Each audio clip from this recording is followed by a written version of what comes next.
রাফাতে Israeli আগ্রাসন শুরুর পর থেকে গত কয়েক সপ্তাহে ইসরায়েলি সাইটগুলোতে ইরাকি প্রতিরোধ গোষ্ঠীদের হামলা বেড়েছে। এরই ধারাবাহিকতায় ইসরায়েলের গুরুত্বপূর্ণ লক্ষ্যবস্তুতে নতুন করে ড্রোন হামলার দাবি করেছে ইরাকের ইসলামিক রেজিস্ট্যান্স। আল মায়াদিনের এক প্রতিবেদনে এ খবর জানানো হয়।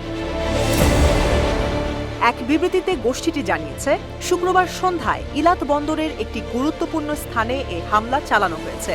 জায়নবাদী সেনারা গাজায় যে বর্বর আগ্রাসন ও গণহত্যা চালাচ্ছে তার প্রতিবাদে এবং ফিলিস্তিনি প্রতিরোধ যোদ্ধাদের সমর্থনে এসব হামলা চালানো হচ্ছে বলে জানিয়েছে তারা।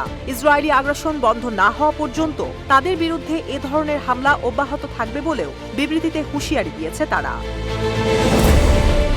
শুক্রবার ইসরায়েলের আরও একটি গুরুত্বপূর্ণ স্থানে হামলার কথা জানিয়েছে ইরাকি প্রতিরোধ যোদ্ধারা। তারা বলেছে, হাইফা বন্দরের দিকে একটি আত্মঘাতী ড্রোন হামলা চালানো হয়েছে। বন্দরটি ইসরায়েলের জন্য একটি অতি গুরুত্বপূর্ণ ব্যবসায়িক স্থাপনা। ইসরায়েলি বাণিজ্যের অনেক বড় একটা অংশ নিয়ন্ত্রণ করা হয় এখান থেকেই। শুধু এটিই নয়, শত্রুর শক্ত ঘাঁটিগুলো ধ্বংস না হওয়া পর্যন্ত তাদের এসব হামলা অব্যাহত থাকবে বলেও জানিয়েছে তারা। ইরাকি প্রতিরোধ গোষ্ঠী বলছে, এই অপারেশনটি তাদের দ্বিতীয় পর্যায়ের অভিযানের অংশ। এই অপারেশনগুলো মূলত ইসরায়েলি শাসকদের অর্থনৈতিক কার্যক্রমে বাধা সৃষ্টি করার উদ্দেশ্যে করা। এর আগে বৃহস্পতিবার অধিকৃত দক্ষিণ ফিলিস্তিনের শহর উম্মুল রাশরাশ বা ইলাতের দিকে একটি ড্রোন হামলা চালায় তারা।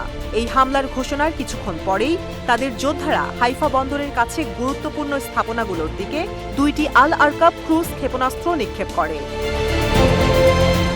এদিকে ২১শে মে ইরাকের ইসলামিক রেজিস্ট্যান্স ঘোষণা করে, তাদের যোদ্ধারা গাজায় ইসরায়েলি দখলদার বাহিনীর চালানো আগ্রাসনের প্রতিক্রিয়া হিসেবে গোলান মালভূমিতে ইসরায়েলের একটি ঘাঁটিতে ড্রোন হামলা চালিয়েছে।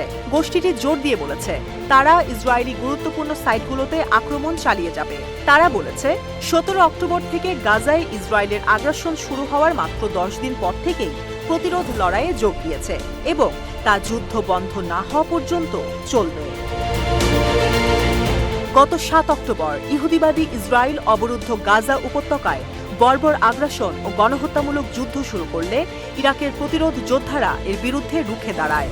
মাঝে মধ্যেই তারা ইরাক থেকে ইসরায়েলের বিভিন্ন গুরুত্বপূর্ণ সাইট লক্ষ্য করে হামলা চালাচ্ছে।